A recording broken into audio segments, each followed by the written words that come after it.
الحمدللہ وکفا والصلاة والسلام علی عباده الذین اصطفا خصوصا علی افضلہم وخاتم النبیین محمد الامین وعلی آلہ وصحبہ اجمعین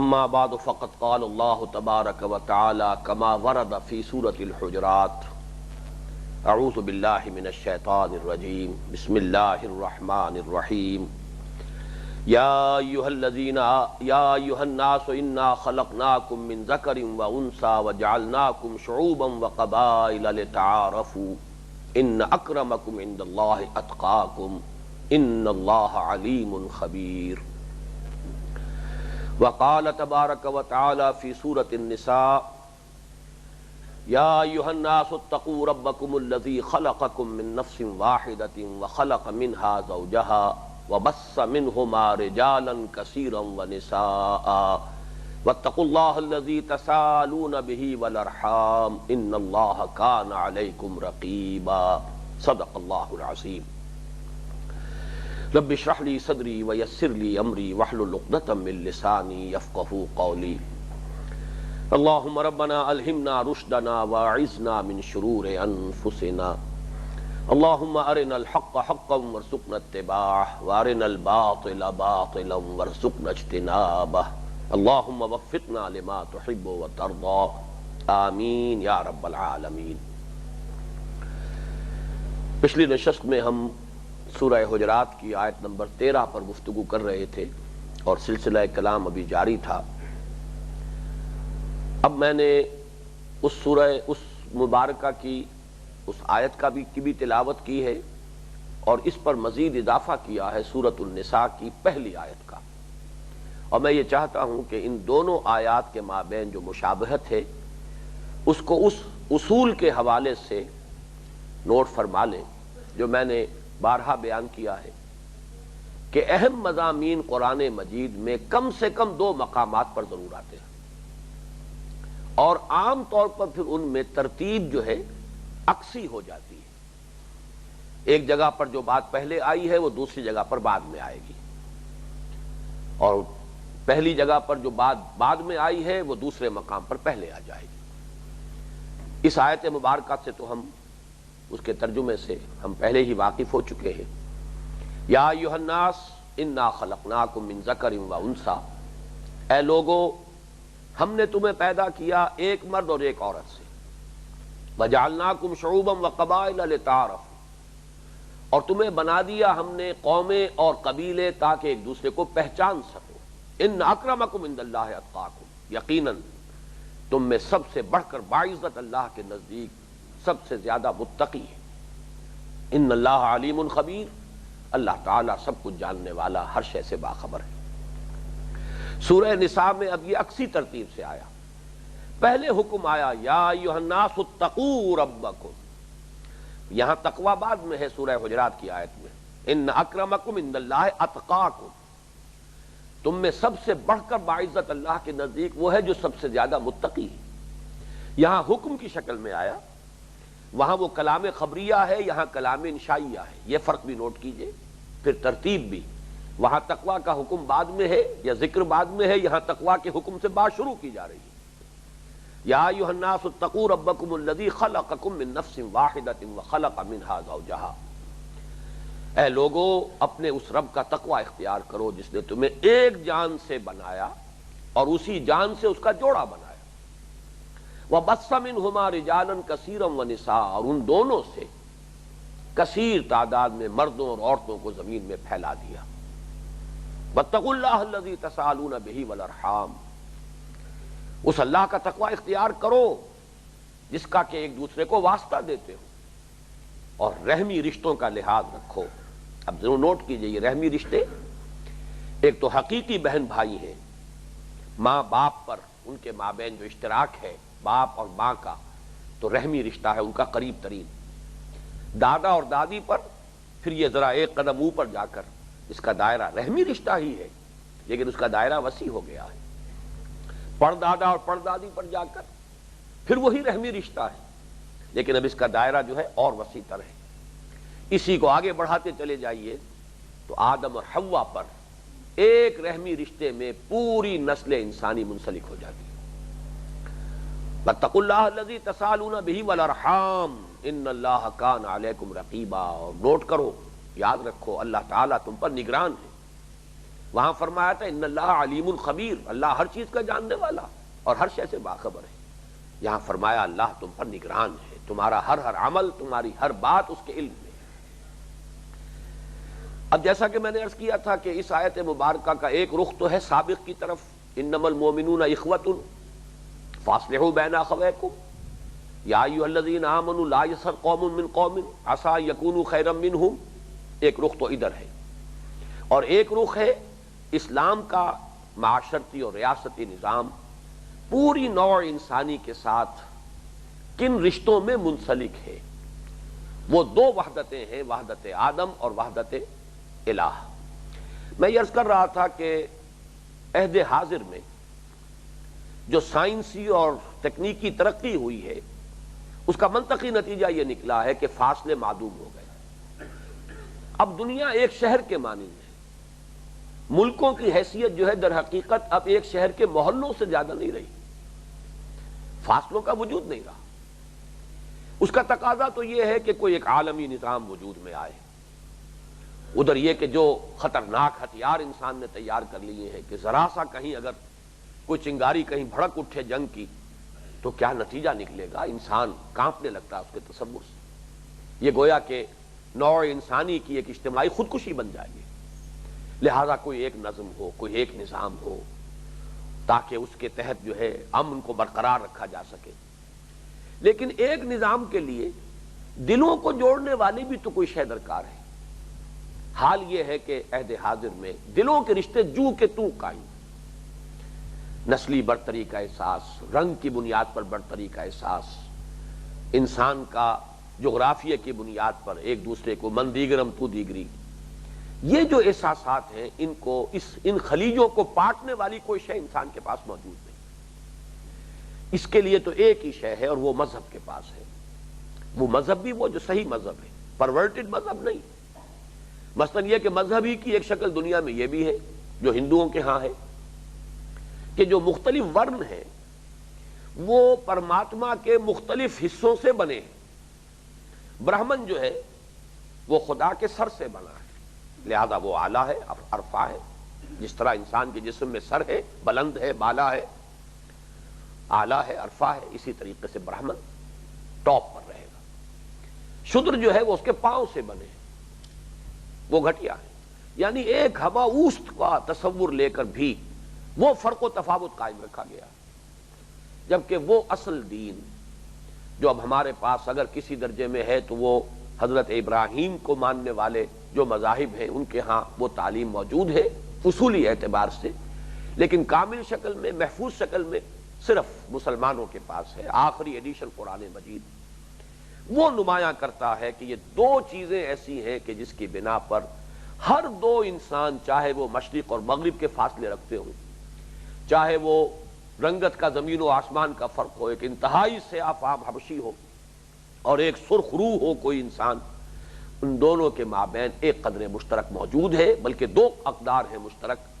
سب کا پیدا کرنے والا ایک اللہ، انا خلقناکم، ہم نے تمہیں پیدا کیا۔ ایک حدیث بڑی پیاری ہے، یہ بیہقی میں حضرت انس رضی اللہ تعالی عنہ سے مروی ہے کہ قال رسول اللہ صلی اللہ علیہ وسلم الخلق عیال اللہ، یہ تمام مخلوقات اللہ کے کلبے کے مانند ہیں۔ فاحب الخلق الی اللہ من احسن الی عیالہ، تو اللہ کے نزدیک ان تمام مخلوق میں سے محبوب ترین وہی ہے کہ جو اس کے عیال، اس کے کنبے، اس کے خاندان کے ساتھ حسن سلوک کرے، ان کی بہتری کے لیے کوشاں رہے، ان کی خدمت میں لگا رہے، وہی ہوگا کہ جو اللہ کو محبوب ترین ہوگا۔ تو یہاں تو انسانوں ہی کا معاملہ نہیں، کل مخلوق، حیوانات بھی اسی دائرے میں آئیں گے، خلق کے دائرے سے وہ بھی باہر نہیں ہے۔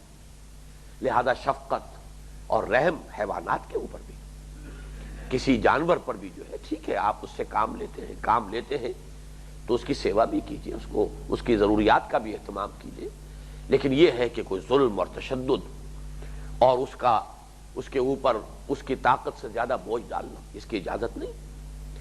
جہاں انسانوں کا معاملہ ہوگا تو ظاہر بات ہے کہ یہ معاملہ اور بھی بہت زیادہ گمبھیر ہو گیا کہ وہ تو نہ صرف وحدت خالق کے رشتے میں پروئے ہوئے ہیں، وحدت آدم۔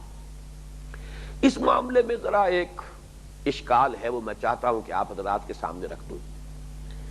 قرآن مجید نے جیسے جہاں تخلیق آدم کا ذکر ہے، ایک مقام تو ہے جو مستثنیٰ ہے سورہ آل عمران میں کہ حضرت آدم کے لفظ کے ساتھ ہے کہ انہیں ہم نے مٹی سے بنایا، لیکن باقی جگہوں پر جہاں بھی کہیں انسان کی تخلیق کا تذکرہ آیا ہے وہ بشر کے لفظ سے آیا ہے، لفظاً حضرت آدم کا نام وہاں نہیں۔ انی خالق بشرا من صلصال من حمأ مسنون، میں ایک بشر بنانے والا ہوں اس گارے سے کہ جو سننے کے بعد سڑ کر سڑانت بھی اس میں آئی اور پھر خشک بھی ہو گیا ہے، کھنکھنانے لگا ہے۔ من صلصال من حمأ مسنون، یا تین، انی خالق بشرا من تین، میں گارے سے ایک بشر بنانے والا ہوں۔ عام طور پر ایک لفظ جو ہے علیحدہ ایک عام لفظ استعمال ہوتا ہے، پراپر ناؤن آدم نہیں، اگرچہ ایک مستثنیٰ ہے، ایک مقام، ایک استثناء موجود ہے، اگرچہ وہاں بھی ایک آپ کہہ سکتے ہیں کہ ایکسیپشنز پروو دی رول، معلوم ہوا کہ اس سے تو بات جو ہے اور مؤکد ہو جاتی ہے۔ اسی طریقے سے قرآن مجید نے ان دونوں آیات میں جو میں نے آج آپ کے سامنے تلاوت کی ہیں، یہاں آدم اور حوا کا لفظ استعمال نہیں کیا۔ انا خلقناکم من ذکر و انثی، ہم نے تمہیں پیدا کیا ایک مرد اور ایک عورت سے۔ اب آیا آدم اور حوا ہی مراد ہے یا یہ کہ اس سے مراد کوئی اور مرد اور کوئی اور عورت ہے؟ یہ میں ابھی عرض کروں گا کہ اشکال کیا ہے، بنیاد کیا ہے اشکال کی، جدید سائنس کی وجہ سے۔ اسی طریقے سے وہاں جو فرمایا ایک جان سے تمہیں بنایا ہے، اس جان سے اس کا جوڑا بنایا۔ یا ایھا الناس اتقوا ربکم الذی خلقکم من نفس واحدہ وخلق منہا زوجہا، ایک جان سے تمہیں پیدا کیا، اسی جان سے اس کا جوڑا بنایا۔ معلوم ہوا یہاں بھی لفظ آدم یا حوا کا موجود نہیں۔ اشکال کیا ہے؟ جو یہ آج آپ کو معلوم ہے کہ جینیٹکس جو ہے وہ بایولوجی کی جو سائنسز ہیں ان میں اب ٹاپ پر ہے، بلکہ اب تو یہ معاملہ آگے جا رہا ہے، اس میں انجینئرنگ کا شعبہ کھل گیا ہے، جینز کو مینیپولیٹ کرنا، ان میں کوئی تبدیلی پیدا کرنا، نئی سپیشیز وجود میں لے آنا، انسانی ٹیکنالوجی اس اعتبار سے بہت آگے جا رہی ہے۔ ایک بات جو سامنے آئی ہے وہ یہ ہے کہ جو مختلف نسلیں ہیں دنیا میں، ان کے جو جینز ہیں، کروموزومز تو ایک ہی ہیں سب کے، وہی 21 کروموزومز کے پیئرز ہیں تمام انسانوں کے، وہ نسل انسانی جو ہے اس اعتبار سے ایک ہی وہ سپیشیز قرار پائے گی، لیکن یہ کہ اس میں جو مختلف نسلیں ہیں انسانوں کی، ان میں جو جینز کا فرق واقع ہو چکا ہے، یہ کوئی 10,000 سال کے عرصے میں اتنا فرق سائنٹیفیکلی یہ نہیں تسلیم کیا جا سکتا کہ اتنا فرق و تفاوت جو ہے ان کے درمیان پیدا ہو سکتا ہے کل 10,000 برس کے عرصے میں۔ جبکہ حضرت آدم، حضرت حوا علیہ السلام، ان کے بارے میں بہرحال ہمارے پاس چونکہ قرآن مجید میں تو تاریخ بھی اس ترتیب سے بیان ہوئی ہی نہیں ہے، تورات میں تاریخ جو ہے تاریخی ترتیب سے آئی ہے، جو اس کی بک آف جینیسس ہے اور پھر مختلف جو کتابیں ہیں ان میں جو تاریخ آئی ہے وہ بہرحال ایک ترتیب کے ساتھ ہے، اسی سے کچھ اندازہ کیا جا سکتا ہے۔ ایک بات تو ویسے ہمیں معلوم ہے کہ انسانی تاریخ جو ہے، ہماری معلوم تاریخ، وہ 5,000 برس سے آگے نہیں جا رہی۔ یہ تو جانتے ہیں کہ انسانی معاشرے اس سے پہلے بھی تھے، لیکن تاریخ جو ہے ہماری، اس کی رسائی جو ہے کل 5,000 برس تک ہے تاحال، باقی کھنڈرات ہیں، نکل رہے ہیں اور تحقیق ہوگی۔ یہ موہنجو دڑو اور ہڑپا وغیرہ اور یہ چیزیں جو ہے یہ بھی کوئی 5,000 سال اب سے پہلے جو ہے وہاں تک انسان ابھی پہنچا ہے۔ اور اگر تورات کا اندازہ کیا جائے، حضرت آدم علیہ السلام کا زمانہ اب سے کوئی 7، 8 یا میکسیمم 10,000 برس جو ہے پہلے شمار ہوتا ہے، باقی اور ہمارے پاس کوئی ہسٹوریکل ریکارڈ نہیں۔ تو حضرت آدم اور حوا اگر آج کی پوری نسل انسانی انہی کی اولاد ہے تو ان کے جینز کے اندر اتنا فرق اور تفاوت نہیں پیدا ہو سکتا جتنا کہ بالفعل اس وقت موجود ہے۔ یہ ہے اشکال۔ اس کا ایک حل تو یہ ہو سکتا ہے کہ جیسا کہ بعض دوسرے مقامات سے بھی قرآن مجید کے کچھ اشارے ملتے ہیں. اصل میں یہ مضامین قرآن مجید کے اصل موضوع نہیں ہے، اس کے لیے تو اشارے ملیں گے. ایک اشارہ یہ ملتا ہے وَلَقَدْ خَلَقْنَاكُمْ وَصَوَّرْنَاكُمْ ثُمَّ قُلْنَا لِلْمَلَائِكَةِ اسْجُدُوا لِآدَمَ فَسَجَدُوا إِلَّا إِبْلِيسَ. یہ سورہ اعراف کے شروع میں ہے. وَلَقَدْ خَلَقْنَاكُمْ ثُمَّ صَوَّرْنَاكُمْ ثُمَّ قُلْنَا لِلْمَلَائِكَةِ اسْجُدُوا لِآدَمَ فَسَجَدُوا إِلَّا إِبْلِيسَ. ہم نے تمہیں پیدا کیا، پھر تمہاری نقشہ کشی کی، پھر کہا ہم نے فرشتوں سے کہ جھک جاؤ آدم کے سامنے.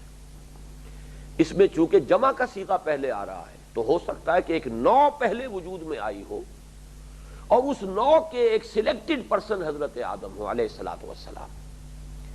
اس کے لیے ایک اور اشارہ ملتا ہے ان اللہ اصطفیٰ آدم ونوحا وآل ابراہیم وآل عمران علی العالمین. ہم نے چنا، پسند کیا آدم کو اور ابراہیم کو اور آل عمران کو اور آل ابراہیم کو تمام جہانوں پر. ان اللہ اصطفیٰ آدم ونوحا وآل ابراہیم وآل عمران علی العالمین. ہم نے چنا، پسند کیا. اب چنا جاتا ہے کچھ لوگوں میں سے، پسند کیا جاتا ہے out of some thing, you select out of those. کچھ اور ہو تو جن میں سے چنا جائے گا، پسند کیا جائے گا. استفاء علی عام طور پر جو ہے یہ اگلے درس میں انشاءاللہ یہ بات جو ہے، اگلا جو ہمارے اس منتخب نصاب کا درس ہے سورہ حج کا آخری رکوع، اس میں یہ مضمون آئے گا. استفاء اور اجتباء کا فرق. استفاء ہمیشہ ہوتا ہے اعلیٰ کے ساتھ. تو استفاء اعلیٰ کچھ اور پر ترجیح دینا، پسند کرنا، چن لینا.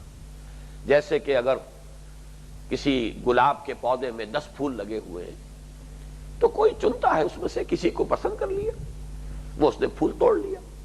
اسی طریقے سے معلوم ہوتا ہے، اشارہ ہے ادھر کہ ایک نو پہلے وجود میں آئی ہو اور حضرت آدم علیہ السلام در حقیقت اس کے ایک چنے ہوئے فرد ہیں جنہیں اللہ تعالیٰ نے نبوت اور رسالت کے لیے منتخب کر لیا.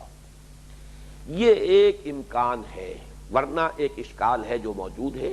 اور یہ اشکال کا تذکرہ میں نے جو کیا ہے صرف اس حوالے سے کیا ہے کہ غور کرنے والوں کے لیے، سوچنے والوں کے لیے، خاص طور پر اس میدان میں جو لوگ تحقیق اور ریسرچ کی صلاحیت رکھتے ہوں ان کے لیے ایک میدان ہے، غور و فکر کا میدان ہے، سوچ بچار کا میدان ہے کہ یہ جو فرق پیدا ہو چکے ہیں جینز کے اندر انسانوں کی مختلف نسلوں کے مابین، سائنٹیفیکلی یہ بات تسلیم نہیں کی جا سکتی کہ یہ کل 10,000 برس کے عرصے میں جینز کے اندر اتنا فرق پیدا ہو سکتا ہو. اب اس کا حل کیا ہے یہ میں نے صرف عرض کیا ہے اس اعتبار سے. باقی جہاں تک عربی زبان کا پہلو ہے اس کے اعتبار سے یا ایھا الناس، میں اب آپ کو بھی مخاطب کروں گا تو کہہ سکتا ہوں یا ایھا الناس. کچھ معین لوگوں کو بھی خطاب کرنا ہو تو یا ایھا الناس. اس اعتبار سے الفاظ کا جہاں تک تعلق ہے اس میں وہ سارا مضمون موجود ہے. ہو سکتا ہے کہ یہاں جو مخاطب تھے جب یا ایھا الناس والی یہ آیت اتری ہے اس میں وہی لوگ کہ جو حضور صلی اللہ علیہ وسلم کے جو اولین مخاطب ہیں انہوں نے ہی سمجھا ہے کہ ہمیں پکارا جا رہا ہے یا ایھا الناس کے حوالے سے. باقی یہ کہ اس سے پوری نوع انسانی مراد ہو وہ بھی اس کے اندر پوری گنجائش اور الفاظ کے اندر وہ پوری وسعت موجود ہے. بہرحال اس سے اب آگے آئیے، یہ جو مضمون ہے اس آیت مبارکہ کا کہ انسانوں کے مابین ایک وحدت آدم اور ایک وحدت الہ، اس تصور کو یہ آیت مبارکہ پیش کر رہی ہے. میں نے اب سے کوئی 24 سال قبل ایک تقریر کی تھی فیصل آباد میں، طلبہ کا ایک اجتماع تھا ستمبر سن 68 میں، قرآن اور امن عالم اس موضوع پر. اور میں نے انہی 2 آیتوں کو مرکزی آیت بنایا تھا کہ واقعہ یہ ہے کہ نوع انسانی کے لیے جدھر اب انسان جا رہا ہے اس کے لیے امن کا گہوارہ اگر یہ دنیا بن سکتی ہے تو صرف ان 2 چیزوں کی بنیاد پر بن سکتی ہے. امن عالم کے لیے جو کہ اس وقت کا سب سے بڑا مسئلہ ہے، اسلام نے جو بنیادی اصطلاحات استعمال کی، حیران کن بات ہے یہ، اگرچہ اس پر تفصیلی گفتگو تو اگلے درس میں ہوگی. ہماری اہم ترین اصطلاحات کیا ہیں؟ ایمان، اسلام، اور دونوں کا تعلق امن سے ہے. ایمان کا مادہ امن، اسلام کا مادہ سلامتی، دونوں کے بیسک کانسیپٹس یہ ہیں. اور ایمان سے در حقیقت جو چیز وجود میں آتی ہے، جو اس کا اصل حاصل ہے، جو اس کا اصل ثمرہ ہے، وہ باطنی امن اور سکون ہے. جب تک انسان کے باطن میں امن نہ ہو، If you are not at peace with your own self, conflicts ہیں، اندر تصادم ہے، اندر فرسٹریشن ہے، اندر مایوسیاں ہیں، محرومیاں ہیں، اس کے نتیجے میں منفی جذبات پیدا ہو رہے ہیں، تو یہی چیزیں ہیں جو ظاہر ہوں گی، معاشرے کے اندر توڑ پھوڑ پیدا کریں گی، امن کو تہو بالا کریں گی. اور اگر کوئی شخص ایسا ہے جیسے ہٹلر، ظاہر بات ہے کہ اس کا یہ داخلی امن جو ہے، اس بد امنی جو ہے، داخلی بے چینی، وہ پوری دنیا کو تہو بالا کر کے رکھ دے گی. بڑی بڑی جنگیں جو ہوئی ہیں وہ کسی ایک انسان کا جو اندر کا ایموشنل امبیلنس ہے، اس کے نتیجے میں لاکھوں اور کروڑوں انسان قتل ہو جاتے ہیں. تو اسلام نے جو شروع کیا ہے وہ امن سے، ایمان سے. Be at peace with your own self, peace within, اندر ایک امن کی کیفیت ہو. جو میں نے پچھلی نشست میں بھی عرض کیا تھا کہ ایمان کا اصل حاصل ہی ہے خوف اور حزن کا خاتمہ. حزن ہی ہے فرسٹریشن، مایوسی، بددلی، محرومی کا احساس. کہیں انسان جو ہے وہ سوچتا ہے اپنے آپ کو کہ میں ہینڈی کیپڈ ہوں، میں آگے نہیں بڑھ سکتا، میں حاصل نہیں کر سکتا، مجھے عزت میسر نہیں آ رہی. یہی وہ چیزیں ہیں کہ جس کی بنا پر انسان کے اپنے اندر جو ہے اس کا اپنا باطن دہکتی ہوئی ایک بھٹی بن جاتا ہے. اور یہی ہے پھر کچھ لوگ ایسے ہیں جو اپنی آگ میں خود ہی سلگ کر ختم ہو جاتے ہیں، اور کچھ لوگوں کی یہ باطنی آگ جو ہے وہ باہر کے خرمن میں آگ لگا دیتی. اس کے بعد جو لوگ اس داخلی امن کو حاصل کر لیں، صاحب ایمان، وہ ایک معاشرہ قائم کرتے ہیں، اور اس معاشرے کا نام ہے اسلامی معاشرہ، جس کے لیے اہم ترین لفظ اسلام کے معنی ہے دوسرے کو امن دینا، دوسرے کو سلامتی دینا، سرنڈر کرنا، جھگڑا ختم، لڑائی ختم، سپر انداز ختم، اگر جنگ است میں معاملہ ختم کر رہا ہوں. یہ اسلام ہے. اور ایسی ڈیفینیشنز ہیں مسلم کی، اس کی قانونی ڈیفینیشنز پر بعد میں بات کریں گے ہم، اب وہ اگلی آیت کے درس میں آئے گی. لیکن حقیقت مسلم کون ہے؟ المسلم من سلم المسلمون من یدہ ولسانہ. حدیث مبارک میں فرمایا مسلم کون ہے؟ مسلم وہ ہے جس کی زبان اور ہاتھ سے تمام مسلمان محفوظ ہوں، وہ مسلمان ہے. گویا کہ معاشرے کے اندر ایک امن ہے، ایک سکون ہے. ایک اور بہت پیاری حدیث ہے، اور یہ بخاری میں بھی آئی ہے حضرت ابو ہریرہ سے، اور ترمذی میں بھی آئی ہے حضرت زبیر بن العوام سے رضی اللہ تعالی عنہما. تھوڑے سے الفاظ کا اختلاف ہے کہ بڑی پیاری حدیث ہے. لا تدخلون الجنۃ حتی تؤمنوا ولا تؤمنون حتی تحابوا افلا ادلکم علی شیء اذا فعلتموہ تحاببتم افشوا السلام بینکم. دیکھو تم کبھی جنت میں داخل نہیں ہو سکو گے جب تک کہ مومن نہ ہو، اور دیکھو تم کبھی مومن نہیں ہو سکتے جب تک کہ باہم محبت نہ کرو. تو کیا میں تمہیں وہ شے نہ بتا دوں کہ اگر تم اس پر عمل پیرا ہو جاؤ تو تمہارے اندر محبت پیدا ہو جائے گی. دیکھیے انداز دیکھیے حضور کا صلی اللہ علیہ وسلم. لا تدخلون الجنۃ حتی تؤمنوا، تم داخل نہیں ہو سکو گے جنت میں جب تک کہ ایمان نہ رکھو، ایمان والے نہ ہو. ولا تؤمنون حتی تحابوا، اور تم مومن نہیں ہو سکتے جب تک کہ باہم ایک دوسرے سے محبت نہ کرو. معلوم ہوا کہ اب تو بڑی شدید ضرورت ہے باہمی محبت پیدا کرنا. جنت میں داخلے کی کلید یہ ہے. افلا ادلکم علی شیء اذا فعلتموہ تحاببتم، تو کیا میں تمہیں نہ بتا دوں وہ شے کہ جس پر تم عمل پیرا ہو جاؤ تو باہمی محبت پیدا ہو جائے گی. افشوا السلام بینکم، سلام کثرت سے کیا کرو، ایک دوسرے کو پھیلاؤ سلام.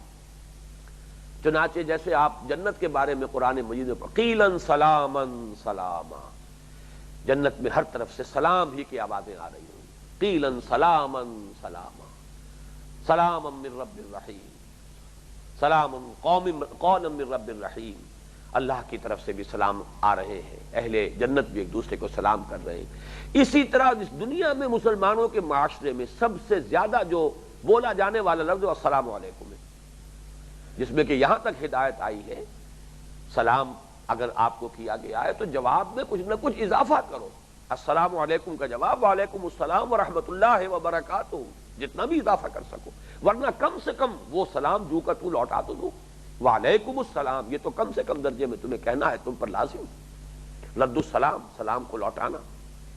معلوم یہ ہوا کہ یہ ہے کہاں سے بات چل رہی ہے. انسان کا داخلی امن وہ ایمان کا اصل حاصل ہے. معاشرتی امن معاشرتی سلامتی مسلمانوں کا معاشرہ بن گیا ہے، یہ ہے کہ جس میں سلامتی ہوگی۔ مسلم وہی ہے، المسلم من سلم المسلمون من لسانہ و یدہ، اس پر ہم تفصیل پڑھ چکے ہیں اسی سورہ مبارکہ میں۔ تمسخر نہ کرو، مذاق نہ اڑاؤ، استہزاء نہ کرو، تجسس نہ کرو، غیبت نہ کرو، عیب چینی نہ کرو، یہ تمام چیزیں جو ہے کہ جو تمہارے دلوں کے محبت کے رشتوں کو کمزور کرنے والی۔ اب آگے آئیے، یہ مسلمان معاشرہ جو ہے پورے عالم میں کیسے امن قائم کرے گا، یہ ہے اصل موضوع جو اس کتاب سے کہا ہے قرآن اور امن عالم۔ یہ اردو میں بھی موجود ہے، باہر ہوں گے نسخے اس کے، اور انگریزی میں بھی یہ چونکہ چھپا ہوا ہے، اس کے کچھ دو حوالے میں آپ کو دینا بھی چاہتا ہوں کیونکہ اردو میں وہ نہیں ہے۔ اس کا ترجمہ جب انگریزی میں کیا برادر ڈاکٹر ابصار احمد نے تو دو اس میں حوالے بڑے عمدہ ایڈ کیے ہیں، وہ میں آپ کو سناؤں گا آج۔ بہرحال اس میں نے یہ عرض کیا ہے، اور میں جیسا کہ تذکرہ کر رہا تھا کہ یہ 24 برس پرانی میری یہ تقریر ہے جو چھپی تھی پہلے میثاق میں، پھر کئی ایڈیشن اس کے چھپ چکے ہیں۔ تو مجھے خوشی ہوئی، میں نے اب پھر جب آیا اس مقام پر تو میں نے ایک مرتبہ پڑھا ہے اپنی اسی تقریر کو، مجھے خوشی یہ ہوئی کہ الحمدللہ میں یہ محسوس کرتا ہوں کہ میری سوچ اس وقت پختہ ہو چکی تھی۔ آج بھی اگر میں کہوں اس موضوع پر تو بس یہی کچھ کہہ سکتا ہوں، شاید یہ بھی نہ کہہ سکوں، اس لیے کہ ایک خاص آمد ہوتی ہے کسی وقت میں، کسی بات کے لیے انشراح ہوتا ہے خصوصی، اور اس وقت وہ بات جس طور سے ادا ہو جاتی ہے بعد میں آدمی کوشش بھی کرے تو اس طور سے اس کو ادا نہیں کر پاتا۔ لیکن یہ کہ جہاں تک فکر کا تعلق ہے، سوچ کا تعلق ہے، جو میرا مطالعہ ہے قرآن حکیم کا اور دین کے بنیادی فکر کا، وہ مجھے خوشی ہوئی یہ بات نوٹ کر کے کہ الحمدللہ کہ اس وقت وہ پختہ ہو چکی تھی بات۔ عمر بھی میری اس وقت 36 برس ہو چکی تھی۔ اس میں نے جو آخری لیول لیا ہے کہ پوری دنیا میں امن کیسے ہو، امن عالم یہ اصل موضوع ہے۔ ایک امن ہے جو ایمان سے حاصل ہوتا ہے، اور دیکھیے بڑی پیاری دعا ہے حضور کی صلی اللہ علیہ وسلم، چاند دیکھتے تھے جب آپ ہر نئے مہینے کا ہلال، دعا کیا ہے اس کو؟ اللہم احلہ علینا بالامن والایمان والسلامت والاسلام ربی وربک اللہ ہلال رشد وخیر، ہلال رشد وخیر۔ یہ ہے حضور صلی اللہ علیہ وسلم کی دعا معصورہ۔ اللہم احلہ علینا بالامن والایمان، اے اللہ اس چاند کو طلوع فرما ہم پر، اور اس سے جو مہینہ شروع ہو رہا ہے اس کا آغاز فرما ہمارے حق میں امن اور ایمان اور سلامتی اور اسلام کے فیصلے کے ساتھ۔ امن، ایمان، سلامتی، اسلام۔ اللہم احلہ علینا بالامن والایمان والسلامت والاسلام۔ اور اب چاند سے خطاب ہے، ربی وربک اللہ، اے چاند تیرا رب بھی اللہ ہے، میرا رب بھی اللہ ہے۔ اب قدر مشترک دیکھیے، جو کہ پوری کائنات کی قدر مشترک ہے کہ سب کا خالق اللہ ہے، ربی وربک اللہ ہلال رشد وخیر، ہلال رشد وخیر۔ یہ گویا کہ ایک تہنیت کے کلمات ہے، یہ ہلال جو ہے رشد کا اور خیر کا، بھلائی کا چاند۔ اس اعتبار سے بلکہ آیت مبارکہ سورہ انعام کی جو ہے فَأَيُّ الْفَرِيقَيْنِ أَحَقُّ بِالْأَمْنِ إِن كُنتُمْ تَعْلَمُونَ، اگر تم سوچتے ہو، کچھ عقل سے بہرہ مند ہو تو سوچو کس گروہ کو زیادہ حق پہنچتا ہے کہ اسے امن حاصل۔ ایک موحدین ہیں، اللہ پر ایمان رکھنے والے توحید کے ساتھ، ایک مشرکین ہیں یا ملحدین ہیں، ان میں سے کس کو امن حاصل ہوگا؟ داخلی امن اور سکون کس کو حاصل ہوگا؟ جواب خود ارشاد ہوا، الذین آمنوا ولم یلبسوا ایمانہم بظلم اولئک لہم الامن وہم مہتدون۔ وہ لوگ جو ایمان لائے اور انہوں نے اپنے ایمان میں شرک کی آمیزش نہیں کی، ان کے لیے امن ہے، سکون ہے، لا خوف علیہم ولا هم یحزنون، ان کے لیے نہ خوف ہے نہ حزن۔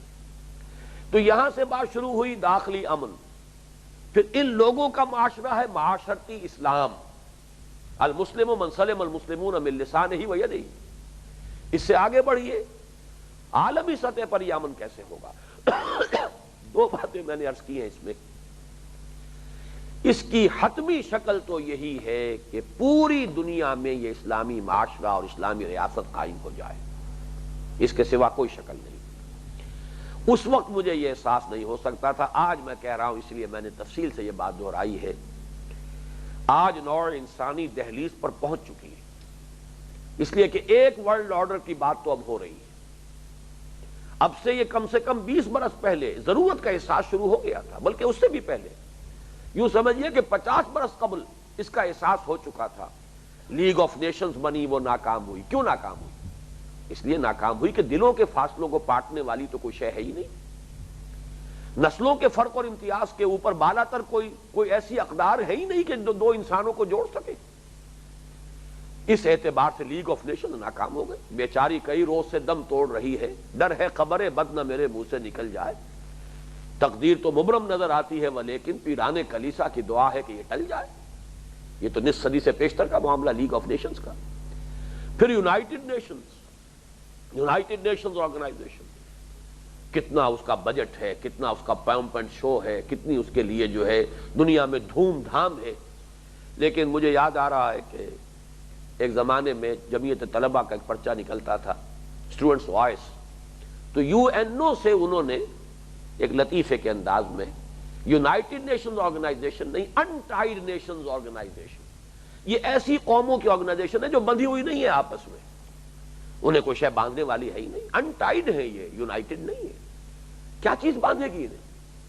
وہ قوم اور ہے، یہ قوم اور ہے، اس کی رنگت اور ہے، اس کی رنگت اور ہے. جیسا کہ میں نے عرض کیا، آپ ہندوستان کے معاشرے کو لے لیجئے، برہمن اور شودر کا فرق جو ہے اس کو پاٹا جا ہی نہیں سکتا. آپ امریکہ کے معاشرے کو لے لیجئے، کالی رنگت گوری رنگت کے درمیان جو فرق و تفاوت ہے، کوئی شے نہیں ہے کہ جو اس خلیج کو پاٹ سکے. پھر یہ کہ قوموں کے اندر برتری کا احساس، نسلی برتری، یہود کی نسلی برتری، we are the chosen people of the lord, باقی تو گوئمز ہیں، باقی تو یہ جینٹائلز ہیں، یہ تو انسان نما حیوان ہیں، ہمیں حق ہے کہ ہم انہیں ایکسپلائٹ کریں، محنت یہ کریں اور ان کی اصل کمائی جو ہے وہ ہم حاصل کر لیں مختلف ہتھ کنڈوں سے. یہ ہمارا حق ہے. جرمنوں کے اندر ایک سپیریئر ریس ہے، ہماری نسل ہے، برتر ہے، اعلیٰ ہے. آج کی دنیا میں بھی یہ تصورات اتنے گہرے ہیں، اتنے چھائے ہوئے ہیں کہ پوری نوع انسانی کو کسی ایک دائرے میں لانے والی کوئی شے موجود نہیں. البتہ جیسا کہ میں نے عرض کیا، یہ اب ون آرڈر ادھر تو دنیا پہنچ گئی ہے، تقریباً قائم ہو چکا ہے. لیکن یہ کہ اس میں پھر ایک ہی ٹرن اور ہوگی. یہی جو ایک نیو ورلڈ آرڈر ہے، جو حقیقت میں نیو ورلڈ آرڈر ہے، اس کی نوعیت بدلے گی ذرا. پھر تو جیسے کبھی رومن امپائر جو ہے این بلاک کنورٹ ہو گئی تھی، وہ پیجنزم کو چھوڑ کر اور بت پرستی کو چھوڑ کر عیسائیت کو اختیار کر لیا تھا، ایسے ہی پھر یہ ایک ورلڈ آرڈر جو ہے پھر یہ اسلامک ورلڈ آرڈر بنے گا. بلکہ میں تو اس کے لیے وہ جے کو قائم رکھتے ہوئے، نیو ورلڈ آرڈر حقیقت میں نیو ورلڈ آرڈر ہے، اور یہی جسٹ ورلڈ آرڈر بن جائے گا جب کسی ایک خطے میں اسلامی انقلاب آ کر اور حقیقتاً ان اقدار پر مبنی ایک اسلامی معاشرہ، اسلامی ریاست قائم ہو گئی. پھر پوری دنیا میں جنگل کی آگ کی طرح پھیلے گا. اس لیے کہ نوع انسانی تو اس کے لیے چشم برا ہے، منتظر ہے، متلاشی ہے. اس کے لیے نہ معلوم کتنی ٹھوکریں اس نے کھائی ہیں. اسے تو چاہیے ایک عالمی نظام، اور وہ عالمی نظام جو انصاف پر مبنی ہو، جسٹ ورلڈ آرڈر. اچھا اس وقت تک کیا ہو؟ یہ در حقیقت آیات جو ہے یہ اس انٹرم پیریڈ کے لیے، جب تک وہ ایک عالمی نظام خلافت یا عالمی اسلامی ریاست قائم نہیں ہوتی، دو چیزیں جو ہیں ان کو اجاگر کرتے رہنا چاہیے کہ تمام انسانوں کے مابین دو اقدار مشترک ہیں، ایک وحدت آدم، ایک وحدت الہ. یا ایھا الناس انا خلقناکم من ذکر و انثی وجعلناکم شعوبا وقبائل لتعارفوا. اب دیکھیے یہاں نوٹ کیجئے، تعارفوا قرآن مجید کا اس قدر فطری انداز ہے، قرآن نے ان چیزوں کے فرق اور تفاوت کی نفی نہیں کی ہے. نسلیں ہیں، ٹھیک ہے، کوئی حرج نہیں، شکلیں مختلف ہیں، ٹھیک ہے، کوئی حرج نہیں، قبیلے ہیں، کوئی حرج نہیں، پہچان ہے، یہ اموی ہے، یہ ہاشمی ہے، یہ بنی تیم کا ہے، یہ بنو عدی کا ہے، کوئی حرج نہیں. قطعاً اس کے اندر دوسری انتہا پر جو لوگ چلے جاتے ہیں ان چیزوں کی نفی، وہ نفی اسلام کی تعلیمات کے مطابق نہیں ہے، بلکہ اس کا جو مثبت پہلو لتعارفوا، تاکہ تم پہچانو ایک دوسرے کو. اگر تمام نوع انسانی ایک ہی رنگت کے لوگوں پر مشتمل ہوتی، ایک ہی ان کے نقش و نگار ہوتے، ایک ہی سے ان کے چہرے کے نقوش ہوتے، تو کیسے پہچانے جاتے؟ اب تو یہ ہوتا ہے کہ آپ نے دیکھا دور سے چینی ہے، یہ جاپانی ہے، یہ حبشی ہے، آپ کو اس کی شکل سے، اس کی رنگت سے، اور اب آپ کو کتنی کچھ معلومات از خود حاصل ہو گئی. اب آپ اس کا ہسٹوریکل بیک گراؤنڈ آپ کو معلوم ہو گیا، آپ کو اس کا جو بھی جغرافیائی پس منظر ہے وہ معلوم ہو گیا، آب و ہوا کا پس منظر ہے وہ سب آپ کے علم میں آ گیا. اس کو دیکھتے ہی آپ نے اسے اس کانٹیکسٹ کے اندر رکھ لیا، ٹائم اینڈ سپیس کے اندر پورے طور سے اس فریم کے اندر آپ نے اسے فٹ کر لیا، اور صرف اس کی شکل اور اس کی رنگت کے فرق کی وجہ سے۔ تو یہ تعارف ایک مثبت ایک مقصد ہے کہ جو ان کے ذریعے سے اللہ تعالیٰ نے پیدا کیا، بلکہ اللہ تعالیٰ نے انہیں اپنی آیات میں سے شمار کیا ہے۔ وَاخْتِلَافُ أَلْسِنَتِكُمْ وَأَلْوَانِكُمْ، تمہارے رنگوں اور تمہاری زبانوں کا جو فرق ہے وہ بھی ہماری آیات میں سے ہے، عظیم نشانیوں میں سے ہے۔ اللہ کی تخلیق میں مونوٹنی نہیں ہے، بلکہ بوقلمونی ہے، رنگا رنگی ہے، فرق ہے۔ اس اعتبار سے یہ بھی اللہ تعالیٰ کی خلاقی کے مظہر ہے۔ اختلاف السنتکم والوانکم، اور یہاں فرمایا لتعارفوا، تاکہ تم پہچان سکو۔ البتہ بدقسمتی یہ ہے کہ انسان اس کو بنیاد بنا لے اعلیٰ اور ادنا کی تقسیم کے لیے، اس کو بنا لے عزت کی بنیاد، اس میں پندار پیدا ہو جائے، اس میں غرور پیدا ہو جائے، برتری کا احساس پیدا ہو جائے، دوسرے کے لیے حقارت پیدا ہو جائے، بس یہ ہے اس کا فساد، جس کا علاج ہوگا ان اکرمکم عند اللہ اتقاکم۔ تاریخی اعتبار سے پوری دنیا یہ تسلیم کرنے پر مجبور ہے کہ محمد الرسول اللہ صلی اللہ علیہ وسلم نے یہ کارنامہ بالفعل کر کے دکھایا۔ اس ضمن میں ایک بڑی مثال تو یہ ہے حضرت عمر فاروق کے، اگر مزاج سے آپ واقف ہوں، اسلام لانے سے پہلے جو ان کا دور جاہلی ہے، سخت قسم کے نیشنلسٹ اور ریشسٹ قسم کے انسان تھے۔ نسلی برتری کا احساس، یہ تکبر، ویسے بھی جسمانی اعتبار سے بھی ایک لڑاکا انسان، جو چلتے ہوئے، جیسا کہ میں نے عرض کیا تھا پچھلی نشست میں کہ جو شے کہیں ہوتی ہے وہ اپنا ظہور چاہتی ہے، کسی میں اگر طاقت ہے تو وہ چلتے ہوئے کسی کو کندھا مارتا ہے، وہ اپنی طاقت کا ظہور کرنا چاہتا ہے۔ اسی طریقے کا یہ مزاج تھا حضرت عمر کا۔ اسلام لانے کے بعد جو قلب ماہیت ہوئی ہے، جو شخصیت کا رنگ بدلا ہے، اس کا ایک سب سے بڑا مظہر یہ ہے اس معاشرے میں حبشیوں سے انتہائی یوں سمجھیے کہ حقارت آمیز سلوک کیا جاتا تھا۔ حبشی، پھر غلام حضرت بلال، لیکن اس درجے انقلاب آیا حضرت عمر رضی اللہ تعالی عنہ میں کہ حضرت بلال کا نام نہیں لیتے تھے بغیر سیدنا کے لفظ، سیدنا بلال، ہمارے آقا بلال، بلکہ حضرت ابو بکر کا تذکرہ کرتے تھے، ابو بکر سیدنا وآتق سیدنا، ابو بکر خود ہمارے سردار ہیں، انہوں نے ہمارے سردار کو، غلام کو آزاد کیا تھا، غلامی سے نجات دلائی تھی۔ یہ تو گویا کہ ان کا اور احسان پر احسان۔ تو میں نے ایک مثال تو بارہا اپنی تقاریر اور دروس میں دی، اور وہ ایچ جی ویلز کی ہے۔ ایچ جی ویلز نے اگرچہ حضور صلی اللہ علیہ وسلم سے شدید اسے بغض ہے، اور اس نے حضور کی جو نجی زندگی ہے، ازدواجی زندگی پر شدید رقیق حملے کی، اس کے باوجود خطبہ حجۃ الوداع کے ان الفاظ پر آ کر لا فضل لعربی علی عجمی ولا لعجمی علی عربی ولا لاحمر علی اسود ولا لاسود علی احمر الا بالتقوی کلکم بنو آدم وآدم من تراب۔ یہ اس نے نقل کیے اور صاف الفاظ لکھے کہ اگرچہ انسانی حریت، اخوت اور مساوات کے واس تو دنیا میں پہلے بھی بہت کہے گئے، sermons of human fraternity, equality and freedom, تین الفاظ، سرمنز دنیا میں بہت کہے گئے۔ حضرت مسیح کا تذکرہ خاص طور پہ کرتا ہے، جیزس آف نزارت کے ہاں بھی واس تو بہت ہے، مسیح ناصری علیہ الصلوۃ والسلام، واس تو انہوں نے بھی بہت کہے، لیکن یہ ماننا پڑتا ہے کہ تاریخ انسانی میں پہلی مرتبہ ایک معاشرہ ان اصولوں پر قائم کیا محمد نے صلی اللہ علیہ وسلم۔ یہ بہت بڑا ٹریبیوٹ ہے، لیکن یہ ٹریبیوٹ جیسا کہ میں نے عرض کیا خاص طور پر اسی لیے بیان کیا کہ ہے بغض رکھنے والا حضور سے، اور عربی کہاوت جو ہے الفضل ما شہدت بہ الاعداء، اس کے حوالے سے اس کا تذکرہ کر رہا ہوں کہ اصل فضیلت وہی ہے جس کا اقرار دشمن کرے۔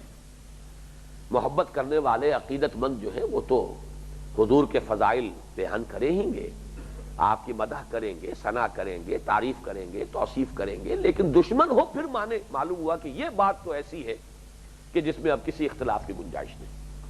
البتہ ایک میں بارہا اس کا تذکرہ کر چکا ہوں کہ اس کتاب کا جو تازہ ایڈیشن ہے اس میں سے یہ پیسج نکال دیا گیا ہے، چونکہ اب اس کے جو نئے ایڈیٹرز ہیں انہیں یہ الفاظ پسند نہیں آئے ہوئے کہ ایچ جی ویلز کیوں یہ اتنی سچی بڑی بات کیسے کہہ گیا، کیوں کہہ گیا، اگرچہ اس سے زیادہ بڑی سچی باتیں بھی اب آج آ رہی ہیں دنیا میں الحمدللہ کہ وہ حقائق اب روشن ہو رہے ہیں، کھل کر آ رہے ہیں، لیکن یہ کہ جو مرتبین ہیں اس کے اب ایک concise history of the world, اس کے جو نئے مرتبین ہیں انہوں نے اس پیسج کو وہاں سے نکال دیا ہے، لیکن پرانی لائبریریوں کے اندر وہ پرانا ایڈیشن موجود ہے کہ جس میں یہ حوالہ ہے موجود، اور اس کی میں نے تحقیق بھی کر لی تھی چند سال قبل، اگرچہ میں نے تو اس کا مطالعہ کیا تھا سن 55-56 میں، لیکن پھر یہ کہ کچھ عرصہ پہلے میں نے کراچی یونیورسٹی سے اس کا پرانا ایڈیشن نکال کے پھر دیکھ لیا تھا کہ یہ الفاظ جو کہ تو موجود۔ آج میں اصل میں اس سے آگے ذرا دو حوالے دینا چاہ رہا ہوں۔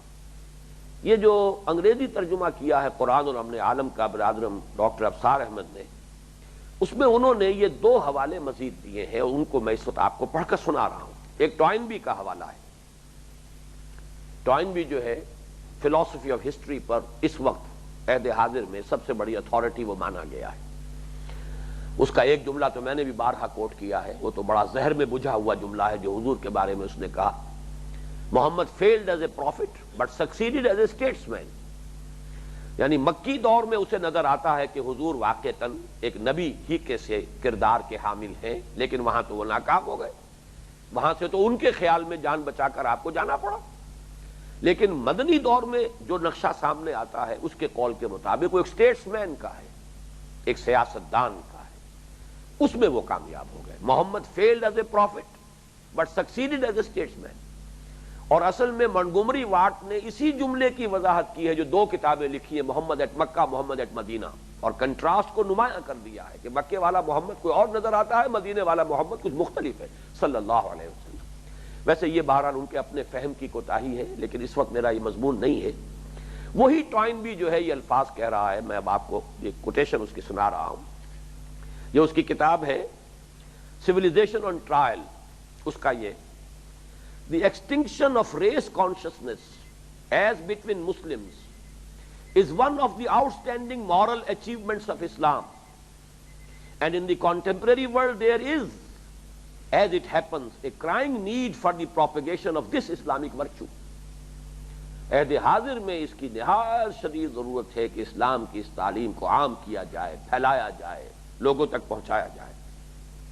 The forces of racial toleration which at present seem to be fighting a losing battle in a spiritual struggle of immense importance to mankind, might still regain the upper hand if any strong influence militating against racial consciousness were now to be thrown into the scales۔ کوئی تصور ایسا درکار ہے کہ جو یہ نسلی فرق و تفاوت کی نفی کر سکے، اور اس وقت تک تو یہ جنگ جو ہے نوع انسانی لڑ تو رہی ہے اس کے خلاف، لیکن لوزنگ بیٹل ہے، انسان ابھی ہار رہا ہے اپنی اس کوشش کے اندر، وہ نسلوں کے فرق و امتیاز میں اور اس کی بنا پر برتری کا احساس جو ہے اس کو ختم کرنے میں ناکام رہا ہے۔ لیکن یہ کہ اگر یہ تصور اس پلڑے میں ڈال دیا جائے تو اس کی امید ہے کہ پھر نوع انسانی کامیاب ہو سکے گی۔ It is conceivable that the spirit of Islam might be the timely reinforcement which would decide this issue in favor of tolerance and peace۔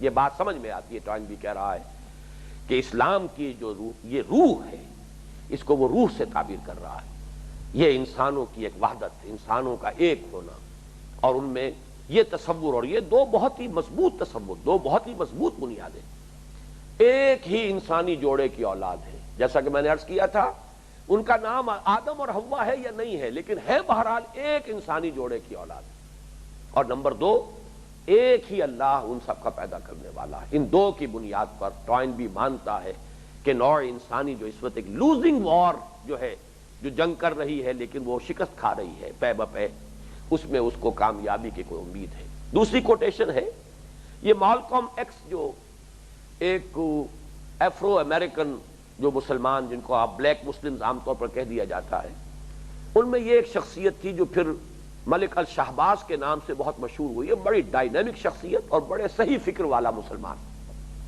اس کو قتل کر دیا گیا اور بڑے مسٹیریس حالات میں قتل کیا گیا ہے، لیکن بہت ڈائنامک آدمی تھا یہ۔ اگر واقعتاً اس کو موقع مل گیا ہوتا تو یہ وہاں کی تمام یہ جو بلالین مسلمز کہلاتے ہیں ان کو ایک بہت بڑی طاقت بنا دیتا اب تک۔ مغرب ٹھیک وقت پر پہچان لیتا ہے کہ کس خطرے کا کس وقت سد باب ضروری ہے، کس طور سے کیا یہ میں نہیں جانتا، لیکن اس نے جب حج کیا ہے تو اس کے جو تاثرات ہیں وہ یہ دوسری کوٹیشن ہے، وہ بھی آپ سن لیجئے۔ وہ کسی کو لکھتے ہیں خط میں، اور عجیب لفظ استعمال کیا، colour blindness of Muslim world. مسلمانوں میں تو یہ رنگت کا گویا کہ کلر بلائنڈ ہے مسلمان، اسے تو کوئی فرق نظر ہی نہیں آتا گورے مسلمان میں اور کالے مسلمان میں، یہ تصور ہے، بہت پیارا لفظ ہے، کلر بلائنڈنس آف دی مسلم۔ بہرحال اس کا جو پورا پیسج ہے وہ یہ ہے، For the past week I have been utterly speechless and spellbound by the graciousness I see displayed all around me by people of all colors. You may be shocked by these words coming from me, but on this pilgrimage, what I have seen and experienced has forced me to rearrange much of my thought patterns previously held and to toss aside some of my previous conclusions. میرے فکر میں انقلاب آ گیا ہے، مجھے تو اپنی بہت سی چیزیں جو میرے تانا بانا تھا میری سوچ کا، میں اس سب کو ری ایسس کرنے کے لیے اور دو اثر نو نئی تعمیر ان کی کرنے کے لیے مجبور ہو گیا ہوں۔ Perhaps if white Americans could accept the oneness of God, then perhaps too they could accept in reality the oneness of man. ایک اللہ، خدا کی توحید کو اگر یہ گورے جو ہے، اب یہ ایک بلیک امریکن بات کر رہا ہے، اس کے احساسات کیا ہیں، وائٹ امریکنز، اسے معلوم ہے کہ وائٹ امریکنز ہمارے بارے میں کیا تاثرات رکھتے ہیں، کیا تصورات رکھتے ہیں۔